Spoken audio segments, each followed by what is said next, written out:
And we are live. Welcome back to another episode of Market Vaz. In today's episode, we have Harry White and Timothy Assey, a new guests. We're trying out guests from the Popular Investor Program from Etoro, so make sure you leave your comments and get people to tag if you want to hear the opinions of many different popular investors, because we're trying to work with every single person that we can to try to get you the best information the fastest way possible. This week in Absolutely. markets has been an interesting week. We're going to tell you what the market is telling us. We're going to share with you what we're trading and what we are planning to buy or sell. I think there's actually a few moves that people are making today. Then we're gonna go into the deep end, so make sure you stay until the end to know what that's about. Because I think there's an Apple talk. Let's go. All right, welcome to another episode of Market Buzz. Bam, bam, bam. Yeah. I usually put the You need a video. theme song. I want to. Simon. Yeah. But yes. So this week in markets, Timothy, what have you seen in markets this week that has sort of like freaked you out? And Harry, I want to get your thoughts on this too. If you've seen anything at all, whatever you've seen, whether it's Yeah, I've seen some stuff. okay, Timothy, let's get it started. Yeah, it's not probably the things you've been watching, but I've been watching crypto very closely because I think last stream markets were crashing. I think I was buying, and now Bitcoin has pumped above 106K, the level I was watching, and even went to 110. Now it's back dropping low again. And I took profits. Again, you have to sell your positions sometime. You have to take profits just to lock in those games. Because 5% move on Bitcoin can be a 10% or 20% on altcoins. And you just lost a lot of gains on those altcoins. And 2025 remains a trading market. And that's why me, Nestor, everyone here is trading the market instead of buy and hold this cycle. So that's what I've been doing. I've been watching Ethereum. Ethereum has been moving crazy lately. It's been outperforming Bitcoin, and we've been saying it for like a few streams already, and it's really unfolding the way I planned. And now I'm actually allocating more into Ethereum than Bitcoin, and that's because there's clearly a reversal happening. Ethereum has been beaten down for several years, and now there's a new narrative. I don't know if you heard, but you had the IPO of Circle, the whole tokenization of stablecoins also. So definitely a new narrative to watch, and you could be eyeing other beta coins like Aave, which has been performing good, and just coins that are into stable coins, projects that are into stable coins like Prax, but also CRV. So do your research and look for those stronger altcoins, because even though Bitcoin can drop a little, now that Ethereum is picking up some steam, I think some altcoin players are gonna give some juicy gains. Yeah, nice. I wonder if during the Trump presidency, because he put such an emphasis onto Bitcoin and putting it into the sovereign wealth fund and stuff like that, whether that hype caused a lot of people that ordinarily might have put money into altcoins as well as Bitcoin, just sort of funneled more money directly into Bitcoin. And then as that goes up, more people start going, oh, my altcoin's doing nothing. When they're thinking about adjusting how much they're putting into each crypto every month, they're adjusting it in the favor of Bitcoin. Then suddenly Bitcoin reaches not like overpriced, but like this parity point where it's no longer like Trump can't say anything more to make it more exciting. He has to now start He needs to doing things do. to He make needs it to do exciting. stuff. He needs to Yeah, take if he action does now, stuff, right? that will have an impact. But Yeah. I think now he could say things, but people would still be wanting to see him actually do it. Yeah. And then also, I think maybe now that it's funny because I think that Bitcoin is absurdly high right now. Not absurdly, like I don't I think it's think going to I crash think or it could go. anything. Well, actually, I I think got the we're doing. I think lowest I'm happy. predictions. I've got the lowest predictions of Bitcoin right now from the group. Actually, yeah. But I think it could go higher for sure. I think like one of the things that I've had for this is like, and I this is where I think Timothy and Mimi and I disagree. It's like I think it's the story has been Bitcoin, and the altcoins is like, yeah, they get a little bit of momentum, but I don't think it's a altcoin story. I think it's a Bitcoin. But No, I think with like Ethereum as well, it can't. It's not like the store. It's not the same store of value play. It's The tech it play. actually has to sort of innovate and change over time, and it yeah, has to. It's got to. It's basically, in my mind, it's Microsoft, and we don't quite yet have an Apple out there yet, which is yeah. someone that's doing it. Not to my knowledge. There may well be someone out there that does it. It's just not on my radar. And the way I see it is like Ethereum is the one that people actually know how to use, even if it's not the best. Yeah. Um, and that's why it gets chosen most of the time. I get you. Yeah, well, Ethereum was like not performing for a little while, and finally starting to wake up and people are starting to get interested in it. So maybe altcoin season is coming. Mimi seems to think so. Timothy, are you still thinking we get altcoin season coming? Or you're still just trading in and out? Look, I never I never said altcoin season was coming. I I know, always I said know. like Yeah, yeah, it's yeah, not yeah, yeah. coming. Yeah, yeah, I yeah. just still think that some altcoins will do well, and you have to have your focus on the stronger ones instead of just picking cherries. You have to look at the charts. What are the stronger projects built with a narrative? As I said, Aave has a great chart. It has now a built-in narrative, and you can just monitor. If it goes up in an uptrend, you can hold it, but once it breaks down, I mean, I would get out. You never know how quick how quick those moves can go in altcoins. You can drop 50% in several weeks. So I think my with my like general thought sorry. is still no altcoin season. Yeah, Yeah. All right. go Let's just ahead. do it. Let's do a little resume of the major news and events that happened because we're running out of time in this segment. But it's quick and easy. So China seems to have China is come China. China. seems to have come to an agreement with the United States to sign a deal. Now it's up to President of the world Xi to agree on this because Trump has already agreed, signed it, and shipped it. The masses are saying that the deal might not be as good as anticipated and is just going back to the drawing board, giving a little bit more time for the real deal to come out. So Trump tacos again. We also have the geopolitical situation in the Middle East was heating up yesterday and the market freaked out. Oil started pumping almost 4% on the day yesterday. It was a fantastic trade if you managed to actually pick it up. It seems that the Americans are running out of the Middle East right now and trying to, try to make it seem less than it actually is, and it seems to be heating up quite nicely. This could actually have like implications down the line, but every single geopolitical tension that we have had in the last couple of years have just been a buying opportunity, and today seems to be no different as markets rebound as well. So markets continue to go up, just buy the dip in this case.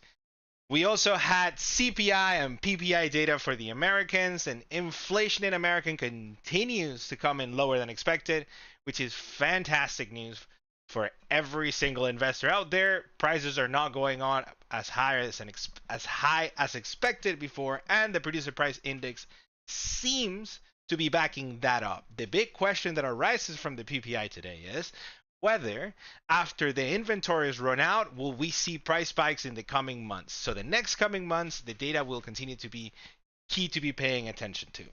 And last but not least, there was a little bit of data globally, and this has to do a little bit with Harry too, because I know you're in the UK. UK data was really, really bad, and it continues. Unemployment higher than expected, GDP lower than expected, and seems the plan of productivity is not working. You know what I mean? People are losing their Yeah, well, I jobs. mean, the UK, there's a real like negative attitude when you speak to people in the UK about where we are right now. I don't. When you look at where the world is, I think we're kind of quite stable, but that's kind of what the people in the UK don't seem to want. Is we want progress, we want growth. Um, Correct. but I don't know which country to look to say I want that. Well, that's the thing. Like, Every single yeah, country is taking a hit. Europe's productivity is down. Canadian housing is down. Like every single place has issues right now. yeah. And then also when I speak to people, I've got a lot of people I've spoken to that still have the incredibly low interest rates on their mortgage from the pandemic. They've got 1% rates. There in the UK, you don't get 30-year fixed. That's not a It's thing. the It's maximum all is 10, no? 2-year and 5-year. Can get 10-year, no one gets it. Yeah. So basically, all of that is going to start happening now. Soon. Some of it's already happened to some people already, but it's all happening now. The stuff that was happening, this is what I mean when people are talking about economic policy happening today, then talking like, oh, it's not affected anything. Why would it? If you up the interest rates, but people's mortgages don't renew for 5 years' time, that it does nothing. Yeah. And so this is when we're going to start still seeing residual effects from the pandemic, residual effects from the last administration that Yeah. was in power. The lagging effects. Really, we should be measuring politicians by how things are 5 years from when they were sat in power. Yeah. Well, the thing is, just like what you need to get elected is not the same thing that you need in order to run, like, or actually be productive. Going to second part of the stream, which is what's on your desk. Man, I want to Simon, take note. I want you to do like a thing. I want you to do a thing, and I want to know. So, Timothy, you mentioned a couple of the crypto projects that you're like paying attention to, but I want to know what you're buying, what you're selling, and what's on your desk right now that you need to share with everybody. So in terms of stocks, I don't like to cherry pick small caps, but I am watching the Russell because we did see like a big move in the Russell lately. And I've said it before, it has been beaten down quite a bit comparing to its total history. So even though you might think small caps can gain in the future, maybe that's like a contrarian view. If the economy does well and everything still continues to rise, and eventually those small caps will continue to thrive. So small caps still on my desk, and silver. To be fair, silver doing a catch up move on gold, because while gold was going up so much, you have to look at the chart of silver. It hasn't done a thing, and now finally gold is a bit of stabilizing, like Bitcoin would do. And as Ethereum is going up, you'll see silver going up as well. So silver, Ethereum, small caps, a bit of more speculation in the market. So you're risk on then. That's I'm pretty risk much on. risk on. I don't see red flags. Okay. I'm starting to see a couple. You know what I mean? But I'll save it until my part. You know what I mean? Yo, Harry, what about you? I know you made some moves in your portfolios for sure. Because I know that one of the things you mentioned at the start of the episode is that it's like the macro doesn't affect how many sausage rolls Grex is How selling. many sausage rolls you buy at Greg's? Yeah. Yeah. So I mean, obviously it does to some degree, but I mean, they don't. Greg's doesn't have. So let's back up. I had a big position in Warner Brother Discovery. I had a Discovery Plus shares, and this was one of the only profitable streaming platforms. And then they merged with Warner Media. It was had a lot of debt, which put a lot of people off, and also AT&T shareholders, AT&T who held Warner Brothers, AT&T shareholders got a bunch of Warner Brother Discovery shares, and I think they dumped them on the market. They liked a dividend, and now they've got this new. They don't know what to do. So I think they held on to AT&T, dumped Warner Brother Discovery, maybe bought AT&T. That's where it launched at like $24 a share. It dropped to 12 and then dropped even more. But I really like the stock because they own Harry Potter, Lord of the Rings, Friends, stuff. And then they had their $50 billion of debt. I held on to them a little bit. I thought, what are they going to do with it? I wanted to see. Within the first year or so, they paid off about $13 billion worth of debt and were left with only fixed rate debt. About a third of their debt was variable rate, but after that, it was all fixed under 5%. So people looking at it see 50 billion, but I'm like, that is fine. Some of it's due in 20. And they've got a huge free cash flow. But then about a few months ago, they started talking about splitting the business, saddling the network division with all the debt, And I don't know what it means to lose the network division, because I'd have to work out, like, is that CNN? Is that HBO Max? Like, are there programs I'm going to lose that I would want if I was starting a streaming platform?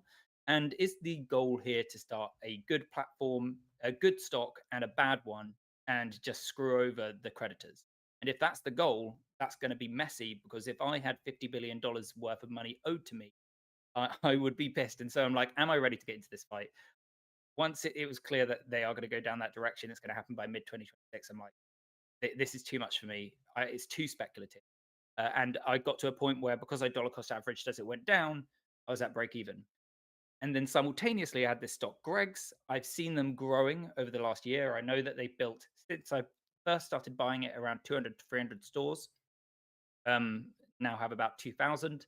I still go to them. They're still fast. They haven't changed anything fundamental about their business. And then they've got no debt, so interest rate stuff doesn't affect them. But I bought them at a price to earnings of 30, and I thought that was fair, because all the financials line up. They have 40% margin. That's what they're making on their products. So they can sell a sausage roll for £1.20 and make like quite a decent amount of money off that, 40, 50p. And that's because they make it themselves in warehouses, ship it to the stores. No one on the site has to be a fry cook or anything like that. There's just two people that move trays to the oven, then to the and so they make good margins. They're growing at 15% compound annual growth rate each year, roughly, more than Apple. And so it does it for me. It's an example of where profits don't have to be, like, innovation and profits are not correlated. They just happen to make a lot of money doing something really dumb, really obvious. Yeah, it's well, Um, they sell. I think it's like the number of sausage rolls that Greg sells is nuts. Absurd. It's like, Absurd. yeah. I saw Because one you of can the. you can have a train in 5 minutes. You can walk into there. There can be a decent sized queue, and you will get that sausage roll, and you'll be on the train, and you're confident. And that had dropped to a price to earnings of 13, and a part of that is Oh because wow. the share price went down over that time, and I think that's just because of negative sentiment around the UK. And then the second reason for that is that their earnings have continued to grow, and every time their earnings have gone up, it's not affected their share price. Oh wow. And I've only been invested in them, say, a year, 2 years, might be three. But the good thing about sticking with things for a long time is sometimes they go down, but you're so aware of the fundamentals. This is just one of those situations. It's like I was exiting a position. I was looking at what's in my portfolio. I typically start with the things that have grown to check whether they still have, if something's grown, that's a good sign. Also, you don't want to just ignore things that have gone up in price. But Yeah. Greg's was one that had went down and had still gotten better as a business. So Yeah, I moved it. that's interesting. Like that's an interesting trade. But then are they? I'm assuming they're listed in London, probably UK. Yes, the UK London Stock stock. Exchange. All Yeah. right. Because that's the thing, it's like the London. I think. Well, what's the UK's PE ratio sitting at right now? UK is sitting at 18. The average PE ratio is sitting at 18, which is Which is probably interesting. fair. Yeah. We have much less innovation than America. Yeah. Other things that are on my desk that I'm watching because I'm interested in them is stuff like Nvidia, which I looked at a while back, which was way overpriced, and now it has a price to earnings of 50. And I actually think that a price to earnings of 50, although it's not attractive to me, although Yeah. I do have S&P 500 shares, obviously. I mean, I think everyone does that in Yeah. their pension. So to you some have some degree. exposure, yeah, but Some exposure, but I think 50 for essentially the the 75 most innovative company in America right now is fine. 74% growth year on year. Yeah. $3 If, trillion if, dollar if I'm saying company. that I'm happy for Yeah, Greg's to have yeah. a price to earnings of 30, I'm perfectly fine. Nvidia having a price to earnings of 50. Well, What and I'm not fine yeah. is like Palantir having a price to earnings of Yeah, okay. 300 Like or that's 400. there's a lot of speculation and a lot of growth that needs to go into the Palantir trade, right? But the Nvidia trade, like even I think we sat at 30. Like there was an opportunity to get in an Nvidia at 30. Yeah. And this was at the point where most companies were still are still increasing capital expenditures. I don't know, I freaking love Nvidia. So don't get me started because that takes me to my trades, right? I'm actually in a couple of options trades in Nvidia right now. I'm hoping on the bounce because the China deal. Now, one of the things that I was talking about before was the China deal did not mention the specifics, and I think we're gonna get them either by this week or to next week. potentially, and it's just going to be an extension. But I think the rare earth minerals is going to come at a cost. And in the Truth Social message, there was something that he said, "We'll give China what we promised," which I think has to go back to, we're going to give them the chips. And we're probably not going to give them the latest chips. I don't plan to go back to that, but the H20s was a massive seller. And I think in the last NVIDIA call that we had, they said 5 billion last quarter, 8 billion this quarter. Right? So we were expected to, like, we beat expectations even with the drawdown of China chips not being delivered. Right? So if China joins the party again, and we're talking about potentially another $8 billion worth of revenue, this company becomes so appealing back again, right? Like their earnings, their PE ratio is gonna get nuts again. You know, it's like, and that was the thing is just like you never know with companies like this that are growing like 300, 400% revenues. Like obviously the question is, can you keep on doing that? But if you do keep on doing that, sometimes those price to earnings can drop, right? Like I was hoping to get into Palantir, but I have the same issue as you. I just don't understand the company enough for me to be able to say this is going to continue for the long run. I think it is, right? But I don't I understand it really enough. think nobody does. That's the problem, right? That's the problem, right? It's like a black box. Yeah, right. So it's like, And it's it's AI, so everyone is betting on that. exactly Like a price to earnings of 200 is totally fine if you have inside information. If you work for yeah. the government, Yeah. then you can take that price to Yeah. earnings easily. You know that Yeah. you're just about to hand them a £2 billion contract, fine. Correct. But if Yeah. you're someone that doesn't have access to that, like everyone, then everyone else other than and I think No. even people in the government don't really have strong ideas. Anyone can turn around Yeah. and just say, "Oh no, we're going to change the plan." It's the truth. No, the thing is, I don't think with Palantir you can't, because the thing is like they cement themselves really well. I think even Palantir has deals with the NHS going on right now. I think they're testing some of their software here in the Yeah, UK, they are. right? Yeah. So it's been super interesting just how to see develop that story. Is just there's so much hype around it. But again, there was a lot of hype during the Nvidia rallies, right? Like we saw Nvidia hit 160 before the price was 160, right? Like I'm actually putting the fair value of the company right now and sitting at 160.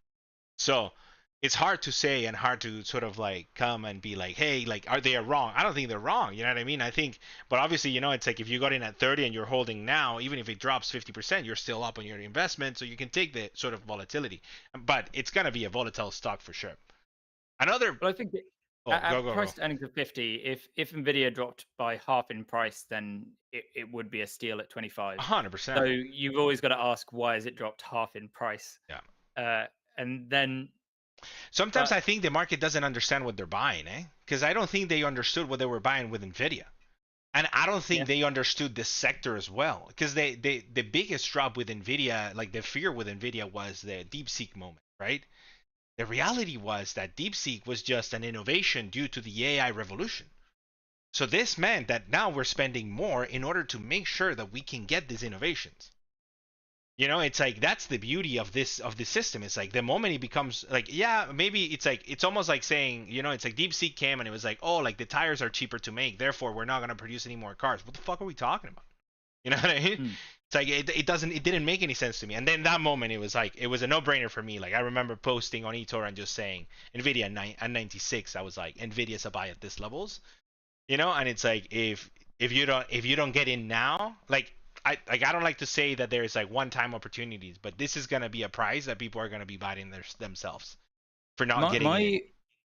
My thing with Nvidia, if I did an interview with Phil Back, the ex-director of the New York Stock Exchange, and he noticed this issue with funds in America that they were pricing them. But one of the other posts that he'd done and we talked about was the fact that a lot of the customers for Nvidia now are not day-to-day people like you and me. Yeah. They are Microsoft, Apple, Meta with huge data centers. Yeah. Well, actually, And they're only like 40 Nvidia or just make the best of it. 30%. Like the Mag 7 is only like 30% or 40% of their business. That's still pretty. That's still It's quite massive. significant. It's but huge. what's the Yeah. rest?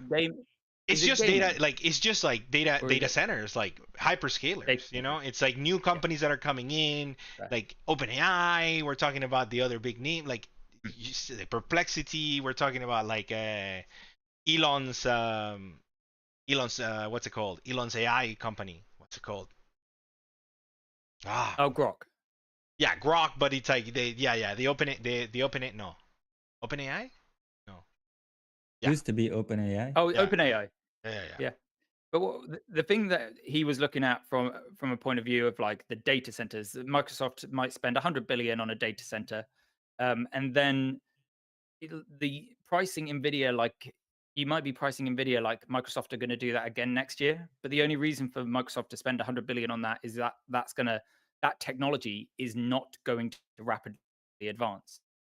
The thing Otherwise, is like, Microsoft have just made a terrible investment. no, I think it's just the That amount of compute we're gonna need, the amount of compute with the amount of tools that we're getting, like Google, like the Google event that we had before, or like how like the tools that are coming out, like half my edit, I think 75% of the editing of this of the podcast is done through AI, right? So it's like we're talking about like right.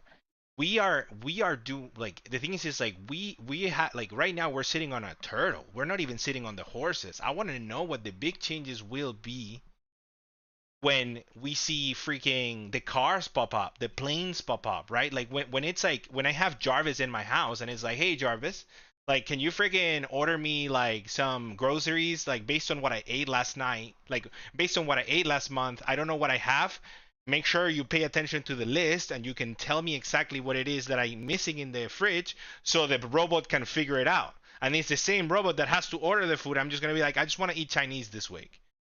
You know what I mean? So it's like the next level. It's like we are training right now. Like we are training the Morse code The next compared to level what we is can get to. you're sitting in the sofa and you're just moving one finger and talking, and they bring everything to you. Yeah. So it's like the amount of Our brains are going to compute. die. Yeah. No, I don't think so. I think the thing is look, like what has computer allowed for us to do, right? It's like computers have allowed for our calendars to be available, like for our calendars to not we don't have to remember all of that stuff. So our brain power just gets opened, gets available to do other things, think critically, think other things, evaluate other problems that we have, and the day-to-day things that were a nuisance before now become something regular. For example, by the way, we're in the deep end already.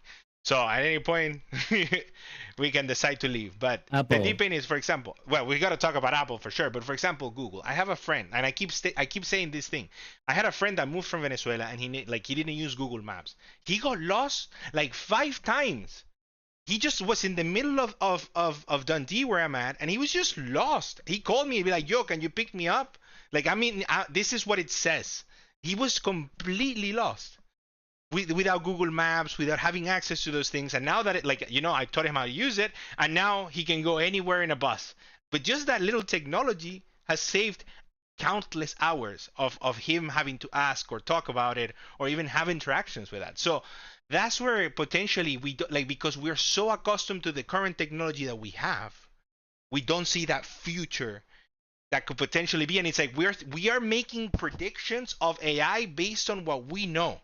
But understand, the idea that I'm talking to you in London and I'm talking to Timothy in Belgium 20 years ago, 30 years ago was unfathomable.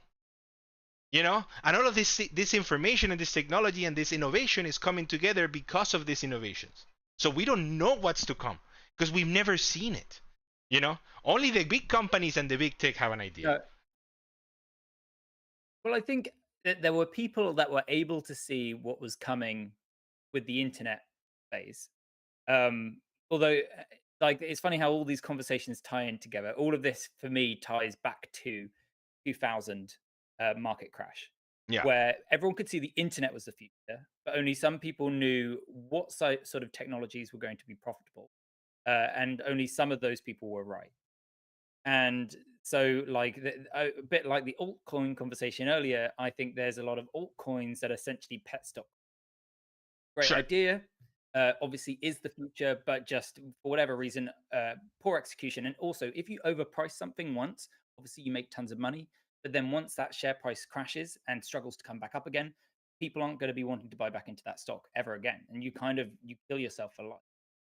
Can't raise capital. But going into like this where AI is going to be in the future, we know that there's going to be some form of chatbot.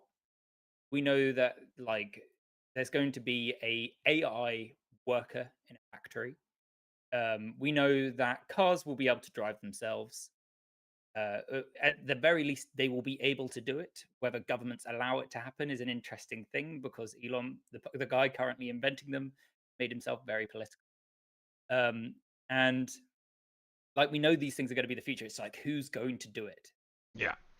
Yo, by the way, I think Timothy has to leave. I think Timothy had a 30-minute timer, so Okay. we can stay for a little bit longer. By the way, Preppy, I agree.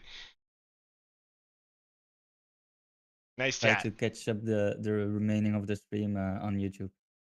All right. See you, Peace. Timothy. Cool. Yeah. Yeah, but that's where potentially is like Yeah. where I'm sitting is like for example, Preppy just mentioned this on the chat. He's like even the best visionaries of 100 years ago would have not predicted what we now think as of everyday essentials. And the thing is like some people might have predicted. It's funny because I have an image of from the 1920s.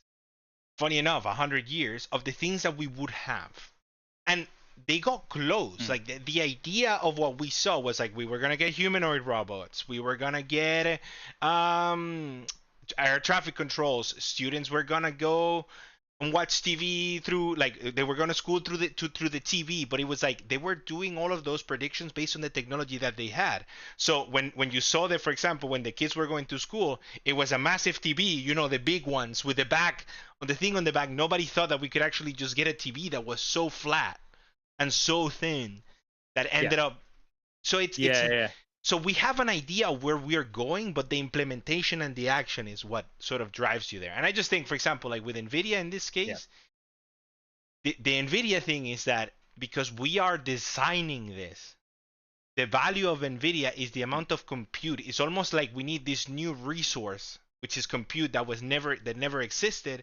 We're able to create it out of thin air. It's gonna get to a point where we're gonna commoditize it, but because there's so much more open technology that opens up with this, it just opens up the spectrum to seeing things. You know, that's sort of my take on it. Yeah, totally. But yeah, let me the ask. thing that I think is also. Sorry, yeah, you go. No. Go. The thing that I think there's a generational wave on, there are kids in school now, at least in the UK, using what's called dumb phones. Basically, like what I had. So we go installed, back. like We're Nokias going for back to texting old each other. technology. Yes. Well, they're fed up with it. Like they don't need Google Maps because their parents drive them to school and they know their way in and out Because of town. Google Maps will be incorporated into the car that drives you. Yeah. Exactly. Yeah. I do see a future. I like my Alexa device, and anyone that is like scared of those sort of devices should just try saying "Hey Siri" and see what happens, because it does the exact same thing. If you have a smartphone, you're being watched more than if you're using those things. And what it means is I can leave my phone outside of my bedroom. It means when I wake up in the morning, the phone isn't the first thing I do. And basically, through learning discipline with internet devices, my life has gotten much better. And and all I want now is to be more disciplined and for those devices to have less of a hold on me, to the point where if I'm watching YouTube or Netflix, I have to watch it on the TV. That's the rule, like because I've got to sit down and properly enjoy it. Otherwise, don't do it.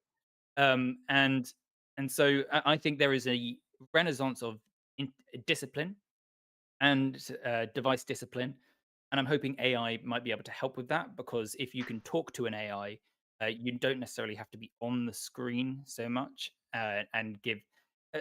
My least favorite CEO, who has become more human lately, is Mark Zuckerberg, who seems to genuinely believe, at least in public, that he's doing a good thing, but really he believes that actually internet communication is as good as human interaction, as if this conversation wouldn't be better if we were sat down opposite each other. And I believe it would. It is. That's why I prefer a driverless car.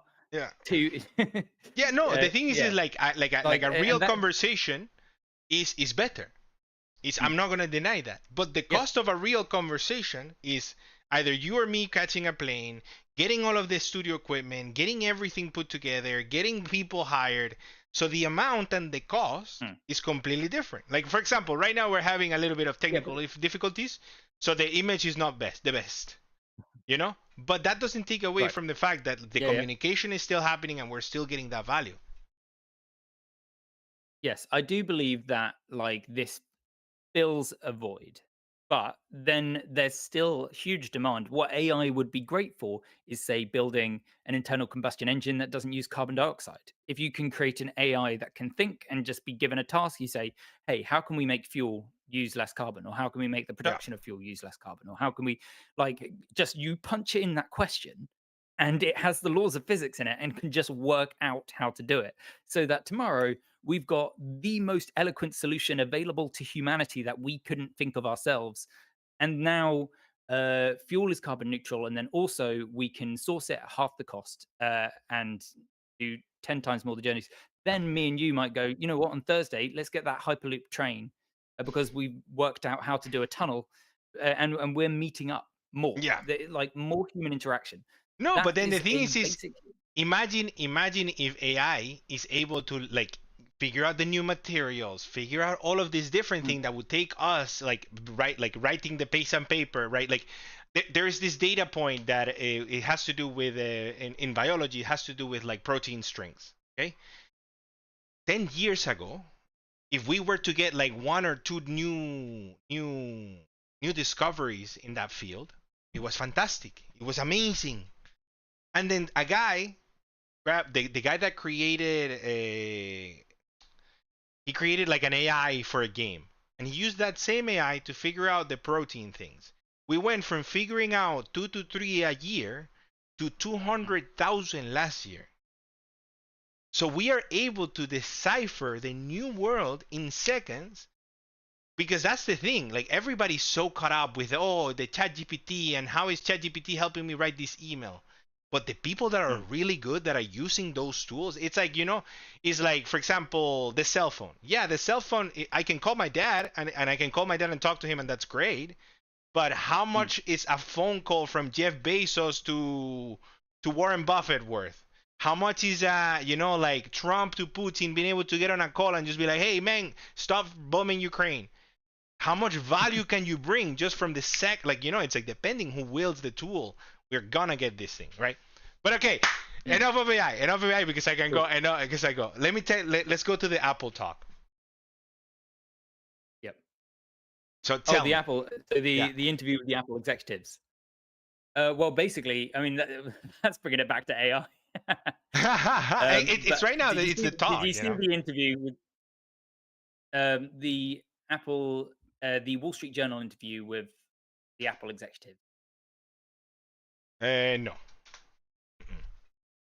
Well, basically, the Wall Street Journal did quite a cutting interview with the executives of Apple, and it was like a bit of fresh air because basically it was like proper journalism, just asking some tough questions, and basically, like, why have you guys not managed to deliver basically one decent AI product, or at the very least, just made Siri better with AI? And they were sort of bumbling out excuses about how hard it is to do it, and then also uh, how to make that secure and privacy and all of that. And she's like, "You guys have the most engineers on the planet, and also the most money on the planet, like, Yeah. and Yeah. you can't do this." And then they really start to sweat after that, and it's true. And one of the things I think of is, I put this in my post, is who do you think invented bread? Well, do you think it was a rich person with all the money and resources in the world Probably and not. could have any meal he wanted any time, or was it the person that all they had to eat was wheat? Yeah. Right? Or It or was or the fucking poor person. yeah. Or is the guy that like left the weed out?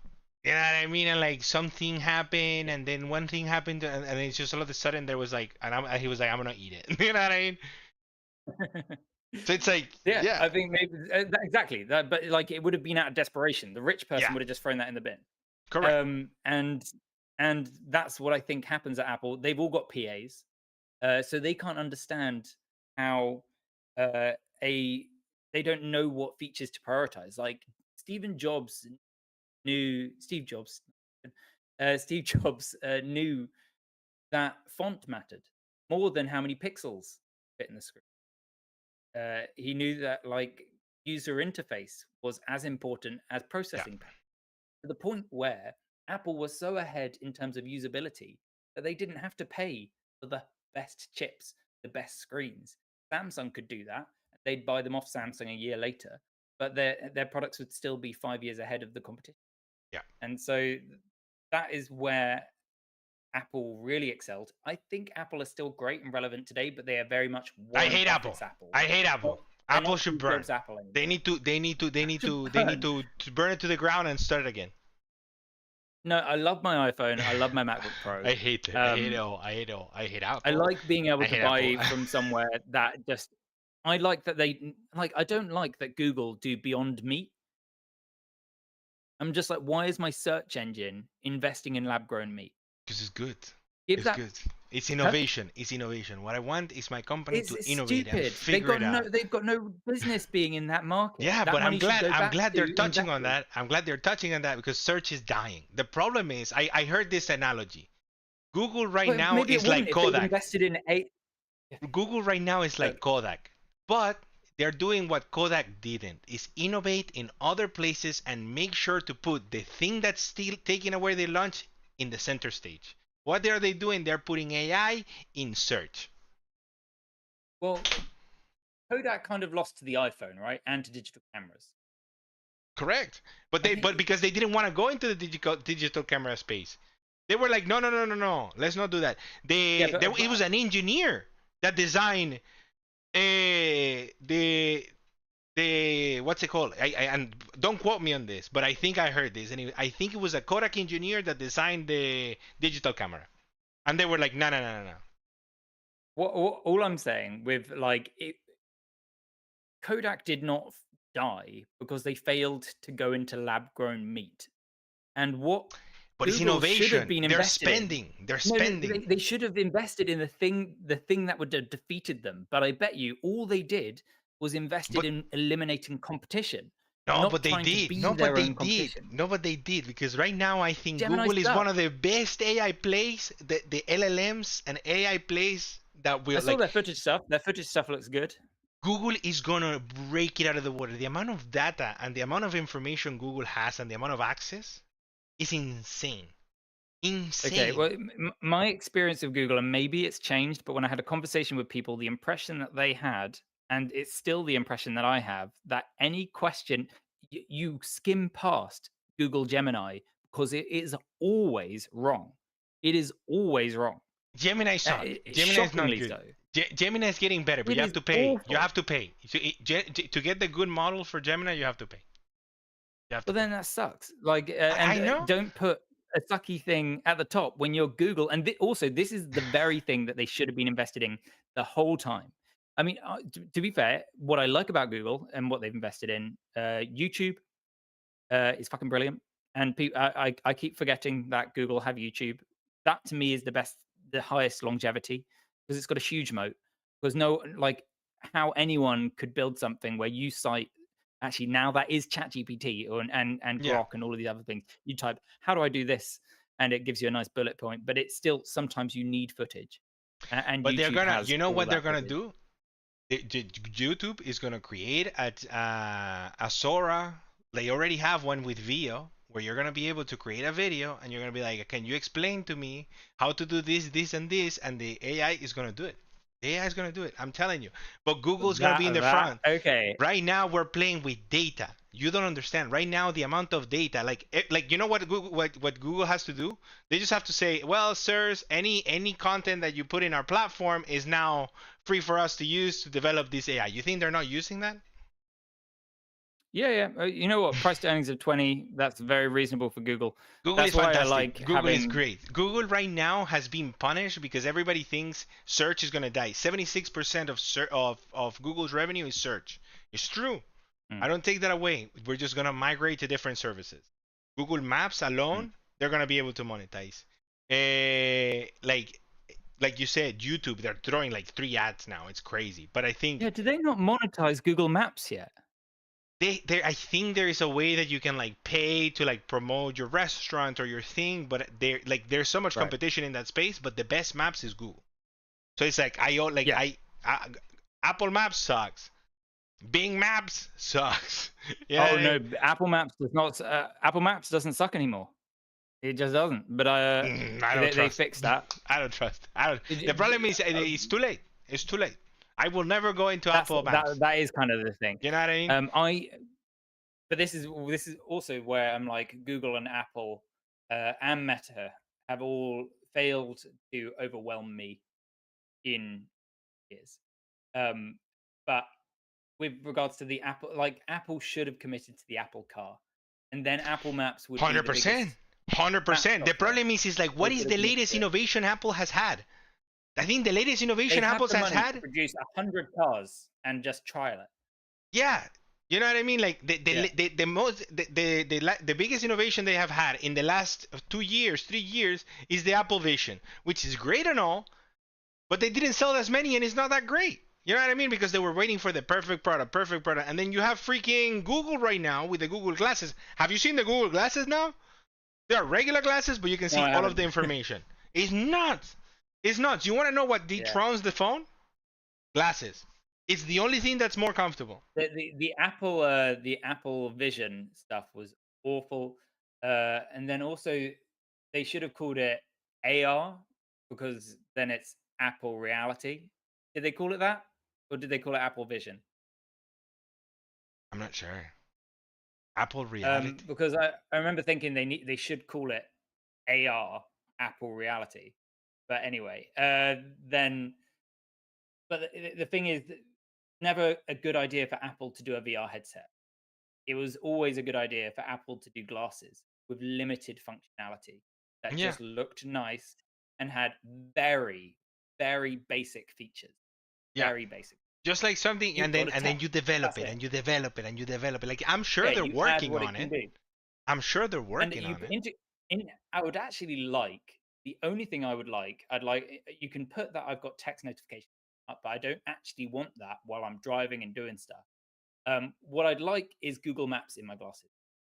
So I put Google Google Maps. Maps in Well, my phone, Google. and Look then, at yeah, I know you're about to Marquez. say this. Look at Marquez. Look at Marquez's video on that. It's nuts. Like you Okay, literally just like oh, with I the love glasses, and it Marcus's shows an videos. arrow where you have to go. It's Yeah. crazy. So the That is innovation cool. that That we're is seeing, the innovation that we're seeing just in AI alone is nuts. Like that's just where we're gonna get to a level that you're gonna be like, I can't believe that can be done. You know what I mean? Like I can't believe within the glasses frame I have enough computing power based or with my phone or with something else like a Meta is doing. Is just they're innovating and I want innovation. I don't want a dividend. I fucking hate dividends. I don't want a dividend. If I wanted a dividend, I'll just get my cash back. I'll just sell your stock. You know what I mean? Instead, innovate because that's what I'm paying you for. I'm giving you my money so you make cool shit and you sell that cool shit. You know what I mean? well, Hot take on I dividends. know what you Hot mean. take on dividends. I disagree. 100%. But I don't want I don't want dividends for the sake of it. Like if there's room to invest it, then great. And if you've got a really clear direction to take that money, then hold on to it and invest in that thing. And but there is a limit to how much money you need in the short term. And if you don't need that money in the short term, you don't have a clear idea of what you're going to do with it. Give it back to investors. They'll be grateful. They might invest it back But with let you. them no. Let the But investor decide whether they sell the stock. Because at the end of the day, a dividend dollar is a dollar that it goes away from the price. That is the reality of it. If you take a dollar from the company, the yeah. price should drop a dollar. Well, no, because it's dropping for 1 quarter. No, but The then it's gonna price go back reflects- up. Then it's gonna go back up. But then just keep the dollar, and then it doesn't drop that quarter, and then I continue to compound. If a company earns $10 and gives away, sorry, if a company's share price is $10 and gives away $1, it might be giving that away that $1 in perpetuity, or it might have just done it once. But that $10 is based on them, presumably they earned it that year, and you assume they're going to earn it next year. Yeah. And this year they've chosen to give it to you. Yeah, but instead, if Maybe if they invested continuously it, earning, if they had invested into something that maybe didn't work, it's okay. That's fine. But maybe it something is that okay. works, I and then expect maybe them to do another. a bit of that. You know, it's like research and development. Figure out. It's like I'm not giving you my money. I can start my own businesses. I could start my own Nvidia, but I don't know chips. So I don't want them to give me my money back. I want them to grab the money and invest it in more chip infrastructure and whatever you want to build. Build it. I think what you want to do is you want to. I think you want. I don't want Nvidia to start doing beyond meat either. And if they did, I would say, wow, you really have no idea where to invest your money. Like No, no but it's idea. like, but what if Beyond Meat all of a sudden brings in the like they are able to get like the knowledge and education to then be able to throw all of the data and science that they got from Beyond Meat into an AI model that's able to then come up with different proteins and different things. Then you down the line you're able to make bread from fake bread, fake everything in out of thin air. You know what I mean? Like we never know what the results are gonna be. So it's like, why give No, me the money? I'm just a guy that likes to look at the numbers and I'm like, okay, number go up, price go up, great. Instead, give it to the guy that is like, I'm a scientist. I discovered the fact that I can now create intelligence and I'm going to use that intelligence to build other cool things. Fantastic. Like Jensen tells me I he wants think to buy Beyond Meat. I think that's a good deal. well, the thing is, what I like about the way that Apple invest is that they got the iPhone, which is the clear breadwinner for Apple, and then also they like everything else that they invest in. Kind of, they go, how can this make the best product better, but also be its own really good product? Apple Pay, Apple TV, the iPad, the the the the MacBook Pro is so that you don't need to use a Mac laptop, a Mac computer. Sorry, the Mac computer is now no longer needed by anyone. You just need the MacBook Pro. The iPad is trying to make it so you don't need your laptop. The phone is trying to make it so you don't need your iPad. And then the watch is trying to make it so you don't need your phone. They're all trying to eliminate each other in a way. And like Apple, everything that they invest in, and if they did a car, you can easily see how that would fit into everything else. And then 100%. also Google, they're very clearly good at software. You know, YouTube is brilliant. They run that brilliantly. yeah. It's got the best back end of any, like Instagram, all of it. X even has a back end now, which is kind of interesting, but YouTube's is the best because they're great at software. Google Sheets is the best. Google Mail is great. You can log into it anywhere. It's no hassle. It's just fucking works. And then, but anything they do outside of software, I'm just a bit like, you're not good at this. But Put that's it the to bed. thing, you know, it's Like, what like, are you but doing? you have to be It's not willing your to, wheelhouse. but you have to be willing to figure out that that's not your wheelhouse. You know, it's like, and you have to have room But for they that. figured it out. Yeah, you know what I mean? But Because, I for think example, YouTube, like, okay, then you went into the partner program, and then you were like, okay, we're gonna work with people, and it's like, yeah, they don't manage, they're not good managers of social media. You know what I mean? Social media influencers, all of these different things. But you have to go and you have to explore those avenues, and then say, okay, maybe this is something that could actually be beneficial. So you have to be willing to go and explore those things yeah, because but maybe I down the like it line, when you take. I like risks that are their own thing, but then obviously very clearly benefit the main task at hand. So Google, they've got their search engine. And then I can see how like having Gmail helps with the search engine stuff and like how they connect. And I can see how Google Maps connect. And I can see how that all connects to Android. Like, and I can see how all of those things are individual products, but they all create an ecosystem and that benefits. I can't see that with Beyond Meat. And one of the, and also I one of get my you, I issues get you. that, The and even Beyond Meat Google, is hard, but you know what would be hilarious? I'll go on to Google Glasses actually. Yeah, yeah, yeah. It sounds like they created an innovative product. It sounds like they even created something that I've been looking for a long time Like you're and gonna see, might buy. have you But seen it? does it exist as a product on the shelves yet? Can I go No, on to it does Amazon.com not. You and buy it? cannot. But maybe the thing is the problem is right now, for example, like even if you look at the Meta glasses, 100 like it's Hmm. 250K each of the glasses. Hmm. You know what I mean? So if you're willing to pay the 250K, I'm sure they'll give them to you. You know what I mean? But right now they're still developing. Yeah. You know, so it's like that's where the problem Yes. comes. Is like you need to have that research and development and say, yeah, who would have thought? Like everybody laughed at Google whenever they did the smart glasses, Hmm. but now The look at the where thing we is with are. Steve Jobs, I've been in companies where the management aren't in every day, and they want to do exciting stuff, but they just want us to work on it and just come on in. And it's like, no, every day you need to be here because every day there's a decision that affects price. It affects the consumer's value proposition. Sure. And so you need to be there the entire proposition, even though you're not a designer. You're the management of the company. You're going to be paying for this product. You need to decide that if this thing's going to go up by £10, is it going to go up by £20 in quality value to the consumer? And the question for me is the Google Glasses thing.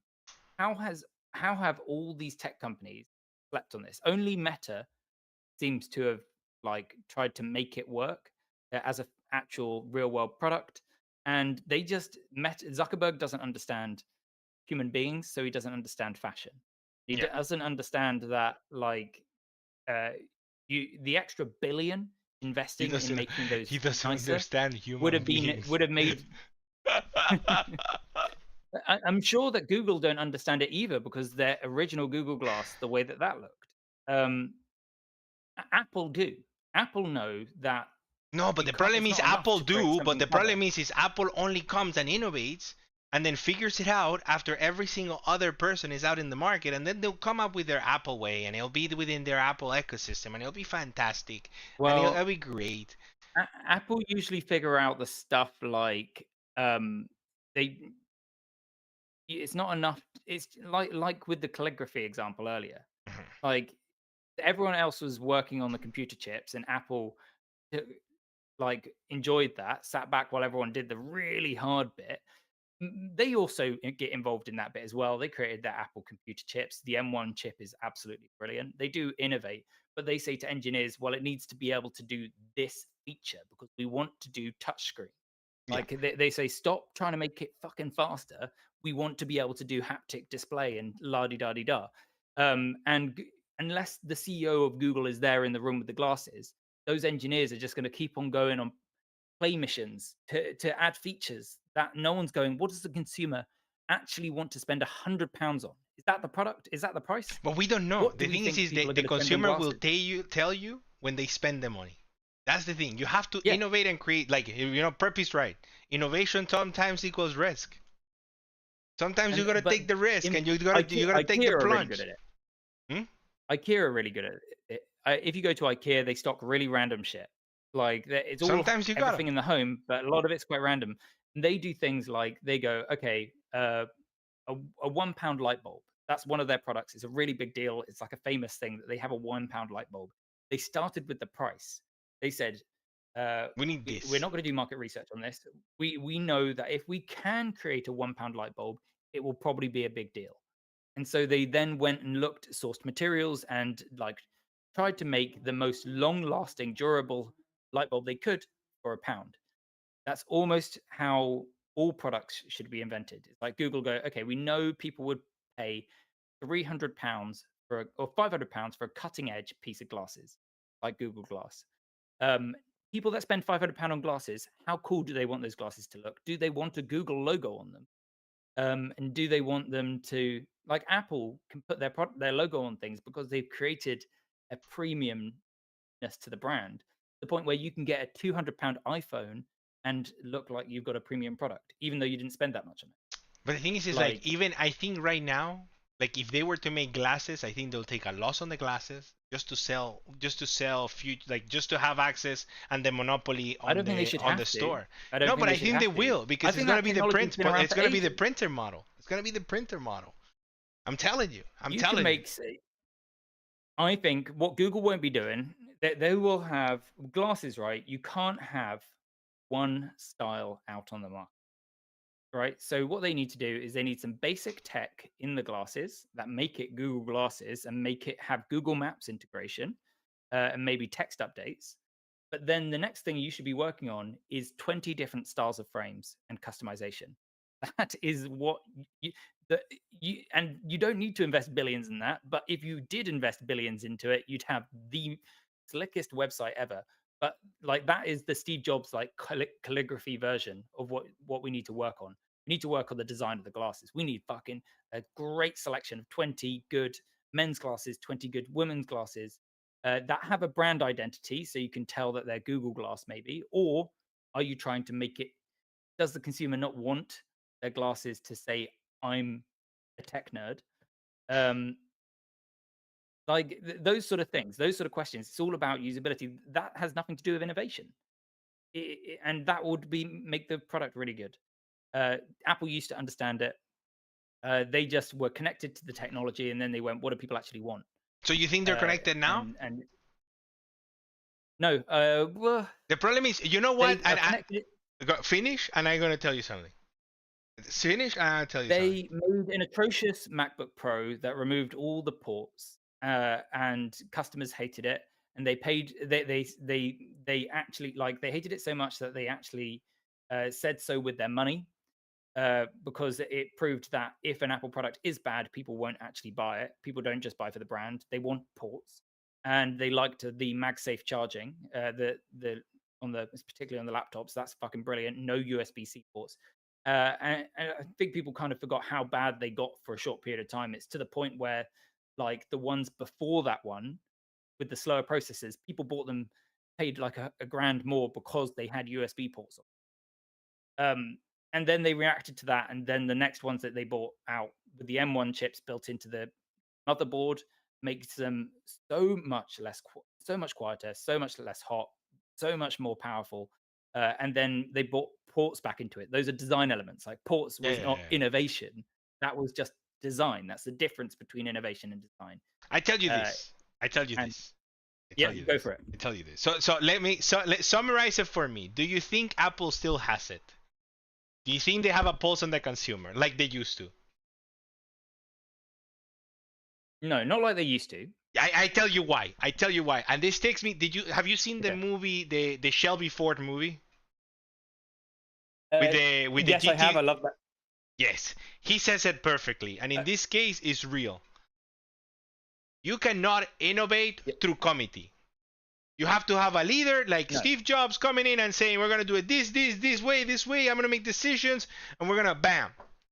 Easy. You know? Yeah.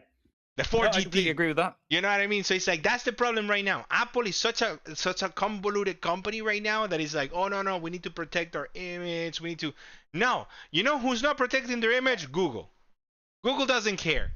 No. Google right now is like in crisis mode, and they're like, we need to go back to freaking startup mode. We're gonna make everything. By the way, I have to leave soon, Harry. I have to leave soon. So okay, let's sum it up because this right. we're in the deep end. Counter to that. We are in the deep end. When Steve Jobs, we're in the deep end. When Steve Jobs left Apple, that's the mode that Apple went into. They did everything, and they built terrible technology. They threw shit. They threw shit to the wall and decided to see what to stick. Because when you're a venture capitalist, that's what you do. But that's not what you do when you're a company that has investor money coming in and a responsibility to like actually. You're meant to follow these things through. You're not a venture capitalist throwing money to other people meant to follow it through. But You're if the meant business to is follow about to these things through. collapse, but if the business is about to collapse, and your business is But gonna Google's not about to disappear, collapse. it is. It is. Search will die. Search will die in the next 5 years. What we know search today will not exist in the next 5 years. No, yeah, but I mean, there's also, there is Gmail, Google Maps, YouTube. 100%. But that's not like so far. It's not fully monetizable. They're trying the subscription model. They hopefully get it. I'm gonna say, but right now, Google as a search engine company has died today. Yeah, but the solution is not to is not to just throw money at 100 different ideas and see what sticks. The solution is to go like what like You let the is consumer decide. Is actually what Jobs did. What Jobs came back to Apple, and the brilliant thing that he did was cancel all the stupid little side projects and went back to focusing on the currently failing MacBook at the time. And everyone was like, "That's a failing product." He's like, "We needed to make it better." And once they made it better, then people started buying it again. Basically, once they invested proper amounts of money and time and attention into their main business, then people started to like their main product again. And loads of engineers got really pissed off with everything. Like you can go back and watch the footage of it because he was getting grilled by interviewers, Yeah. and they were saying you're canceling good projects, and he's like, yes, these are amazing products, but they like Apple is at a point where they're not worth more than the sum of their parts. That's what he actually said. Okay. And we need to get back to a point where the amount of time and money that we're putting into things is yielding results. And you can have 100 good ideas, but if you're trying to do all of them at once, you True, won't have any. but you You can won't have test them. You won't have one successful one. No, but the problem is, but that's the thing. But when your successful one is dying, and you need to find another one, you need to figure out which one you're gonna put your money in later. The thing that they need to do where Google is where Google will die if they don't succeed is Chat GPT, essentially Google Correct. Gemini. If they do not succeed on Gemini, then Google search is dead. Search is what they dead. have to Search is dead for sure. But I don't see, for Yeah, example, like having Gemini within my Gmail, just being able to write emails. What do 90% of people use ChatGPT? I use them for Etoro posts. I put my posts that I've written into there, and I And- get them. And we're the typos power fixed. users. We are the power Yeah. users. You know what I mean? And it's like, Um, but the regular person goes or in and emails. it's like, how is pizza made? And then enter. And they use it as a search engine. This is all they know. Yes, it definitely has stolen business from Google search for sure. But if you wanted to say an accountant in Brighton, you might still use ChatGPT for it, but you'd be kind of silly to. Like Google search would be better. And all the thing that Google need to do is to just keep being better for those searches. Already, Google lost their market decades ago with Amazon. When you were searching for it used to be that when you're searching for a product, you use Google.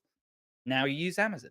Used to be when you're searching for a video, you use Google. Now you use YouTube. Used to be when you're searching for a song, you used Google. Now you use Spotify. They lost market share to all these things, but managed to grow Yeah. because they kept making Google better. And also, they had tons of competition. Yahoo Finance and not finance or whatever. Yeah, they just made the product. They make their Yahoo product better. answers. Yeah. Their product was better. And I use Ecosia, but I still have to go to Google a lot. And that's a sign that Google is still relevant. They just No, need I to make think they're sure that it relevant. Like, stays look, relevant. they're a big investment that I'm making. Like, I'm starting to build a position on Google because I think they're undervalued. I think they're I undervalued. think they might. They're undervalued relative to other tech companies. No, and even but AI. then I think even AI. Like, if Palantir can be to 250 PE, you know, Google. Where I kind of look at where I'd look at Google if I was investing in it is You're because I investing in haven't done it? a deep dive into it. Huh? You investing in it? No. My biggest regret in recent decades was I saw Meta at a price to earnings of 8 and didn't trade it. Like I should have just bought some shares in Meta when it was at 8. If Google continues this trend, because anything can happen once people have like lost 40%, then there comes a point where like these retail investors just start pulling out like crazy, and that could easily happen to Google. And if I see it hit like a price to earnings of 10, then I'll just pour a fair chunk of my portfolio into it because Google search engine is not going to erode that quickly, and also they've got YouTube, Google Maps, Gmail, No. like I they've got mean, all these things. people And if I migrate look at slowly. what I would do is I'd look at the earnings of those. If it was at a price to earnings of 10, the nice thing is I wouldn't have to. But it's at a price to earnings of 20, so I would have to look. Yeah. The way I'd see the AI is like, is I would price my investment in Google as though they aren't going to succeed because of how hard it is, and that's a bonus that could explode my position. So that amplifies the upward potential. And now it's gotten to a price to earnings of 10. Basically, I'd be like, there is no downside potential. Yeah, Like of if course. it was, I would only add more. I would remortgage my house to buy more Yeah. because of how certain they can't go bankrupt and how good. Um, but the fact is, if they're never going to do a dividend, there is this point of which is like, No, not dividend. what are you a shareholder for? Because their Don't give plan me a is to dividend. just keep. Don't give me a dividend. Grow my capital. I'm in Yeah, but capital markets. no, Grow my capital. the scenario I'm painting is one where the capital isn't growing, so the earnings per share is not going up, and they're still investing in their own business. Really, like if I No, can but put, they if I like can earn They would. The thing is like how long can you burn money before? But the thing is like they have their cloud infrastructure. They make chips like you like the biggest Nvidia competitor for AI chips is Google. It's not AMD. It's Google. The only difference is Yeah. that Google uses all of their chips in their own production. That is the only Mm. difference. That is the only difference. Yeah. The Well, biggest and Meta, but competitor. that's a big threat to Nvidia, because I mean Meta and Apple, I think, are all working at that. Oh, every single Um, every single CEO has a picture of Jensen in their office. They throwing darts at it. Every single one. Every single yeah. one. Jensen right now is the most hated man in Wall Street. Guaranteed. Mm. Oh, I Guaranteed. don't think so. I think He they wants fucking no. He want every single person in finance right now wants a piece of his pie. Every single one. of course. You know what I Yeah, mean? yeah. Every single one wants to But go into the he has microchip managed. sector and take over. They can't. If it wasn't for AI, there would have been a huge market. 100%. 100%. If AI, like, Hundred percent. there's no other like second technology that is also exciting that is around at the minute. Like, if it wasn't for AI But coming I'm out of the telling, pandemic. like this is like bigger than the this is bigger than the steam revolution. This is bigger than the industrial revolution. Like this is nuts. Like it's nuts, dude. Yeah. I tell you this is we got really good having access to the knowledge of the world at our fingertips. Imagine having access to the best employees of every single place at your fingertips that works for you and runs shit for you. That's what AI is promising. AI is before it was I have to go. I need to. I want to know how to do accounting. Okay, how to do accounting in Google. Enter, and I have to learn it. And my brain is bad. It sucks, and I would have to learn it. No, no, no. I tell the guy I need you to be the best at accounting. I'm gonna give you my things. Figure it out, and then 10 hours later, it comes back to me and then it gives me, sir, this is the final product. I already spoke to the AI of HMRC. Everything is sorted. Yeah, Imagine that. that Imagine is the that's cost the exciting savings. feature. Imagine the cost savings. You know, like when I pay for ChatGPT. I don't know if you pay for ChatGPT, but I pay for ChatGPT. And people, why do you pay for? I don't, but yeah. I pay for ChatGPT. I pay for ChatGPT. Guarantee I pay for ChatGPT. So the things that I do is I don't consider ChatGPT to be $20. Like the cost of ChatGPT is $20. The benefit that I'm getting is an employee that's able to write, like you say, scripts, that's able to do the things the way that I want them. I can train it, I can educate it. It does a bunch of stuff. Like I went from doing my accounts, taking taking my accounts. The first time I did accounts here in the UK, it took me 4 months to learn the rules. After learning the rules using ChatGPT, because you still need to know the rules, Hmm. it took me 3 days. After the data analysis was done, after the numbers were run, after checking all of the data, I spent more time just double checking the data that ChatGPT had given me in the moment than anything else. 3 days. From 4 months of work to 3 days. Imagine Hmm. I am just a guy that just landed in the UK. Imagine the guy that is already an accountant that can now have, instead of 10 clients, can now have 150 clients, 1,000 Yeah. clients. It's not. It's like the productivity here is insane. It's insane, and it's like it's the things that I've never seen. Like I'm telling you, it's like the way that I see it is that we're gonna be able to have we're gonna be able to save our time is gonna become so valuable, and we're gonna be doing things that we truly enjoy. Like nobody's if we're gonna get to an era in humanity where the world is Yes. gonna focus on the things that you want to focus on because you Hmm. can. We the hurdles ahead of us are not uh they're not innovation hurdles, right? The innovation hurdle has kind of been leapt over. Like, the AI does not need to get twice as good It to needs be to twice as useful. 100%. No, it needs to get If it better. becomes no, but if it gets 10% more better, if it gets 10% better, it will become twice as good. That's where the AI is. The limitations are like one of the biggest drivers of real world value, because, like, as you say, the guy that did your accounting, you can do your own accounting now from 4 months into a day. The guy that did had 10 clients can now do 100 clients. What starts off as a What starts off as a, what's it called, like optional thing, always ends up being an obligation, and basically Yeah. all accountants will suddenly start having Yeah, 100 yeah, yeah. clients and just using Yeah. ChatGPT. Your There AI may is be not less gonna. accountants in the Yeah. world, and then also everyone's now suddenly getting the most efficient taxes, and suddenly the government will have to invent a new tax system to try and get more money because they Because like we figure money, out all of and the they're not going to be tax happy about loopholes. everyone finding out the loopholes, Yeah. and stuff like that. So society will adjust in that regard. One of the biggest things that would change society for the better is if AI could improve the, like for instance, energy bills is just one of these things. Like solar panels on my house, I'd Yeah. like that. If a robot can climb up my house and install a solar panel Yeah. without breaking any brickwork and stuff like that. Like it's being able to do those real world things. Can I? How much? And then it's like we need to build these robots. And then also, I I think we are hopeful with regards to our ability to build these robots. Cool footage online, but we can't build a car that drives itself yet.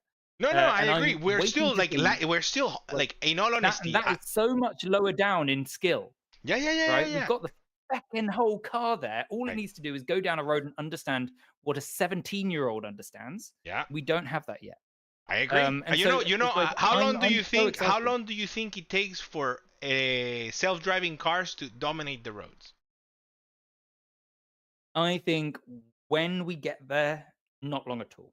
But But it will from be. today, if you have to throw a number. Here's the thing, right? I keep forgetting that iPhones were invented in 2008 or 2007, right? You think of them being invented in like 1990s. Yeah, And it's like the very first iPhone was like 2007. That's crazy. And then also like where laptops are now, where this conversation is with how little latency it is, and all these things. I think it will be very quickly, but it will be over. Like it will exist.